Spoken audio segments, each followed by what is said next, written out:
Hi friends, recent గా కొప్పాక దగ్గర బండిమామ అమ్మవారి జాతర అయితే జరిగింది. మమ్మల్ని కూడా మా చుట్టాలు పిలిచారు. చుట్టాలంటే ఎవరో కాదు, మా పెద్దత్త వాళ్ళ అమ్మాయి, మా ఆయనకి వరుసగా అక్క అవుతుంది, నాకు ఆడబడుచు అనమాట. చాలా ఇయర్స్ అయిపోయిందని చెప్పేసి మేము కూడా వెళ్ళాము. జాతర అయితే చాలా బాగా జరిగింది. ఫస్ట్ వెళ్ళగానే అమ్మవారికి పసుపు కుంకుమ అయితే సమర్పించుకొని లైటింగ్ చూడడానికి అని చెప్పేసి అటు ఇటు తిరుగుతున్నాము.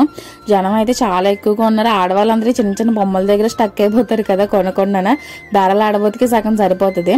ఇంకా అలా చూస్తున్నాము. దేవుడు అవతారాలు కూడా చాలా బాగా పెట్టారు. లైటింగ్ అయితే అక్కడికక్కడ ఏ థీమ్ అయితే ఆ థీమ్ హైలైట్ అనమాట, చాలా బాగుంది. ఇంకా మెయిన్ డాన్స్ ప్రోగ్రామ్ లేకుండా ఉంటాయి సంబరాలు అంటే. ఇంకా డాన్స్ ప్రోగ్రామ్ కూడా డాన్సెస్ అందరికి ఒక హ్యాట్స్ ఆఫ్ ఇచ్చుకోవచ్చు. వాళ్ళ లోపల ఎంత కష్టం ఉన్నా సరే బయటకు నవ్వుతూనే డాన్స్ వేస్తారు కదా. డాన్స్లు కూడా చాలా బాగా వేసారు. ఇంకా మెయిన్ హైలైట్ అంటే బాంబులు అనమాట. పేలుతున్నంత సేపు అవి పేలు ఎక్కడ నా మీదకి వచ్చేస్తాను, నాకైతే భయంగా ఉంది. వెళ్ళిపోదాం అంటే మా హస్బెండ్ ఏమో వీడియోలు తీస్తాను, నాకైతే చాలా కోపం అయితే వస్తుంది.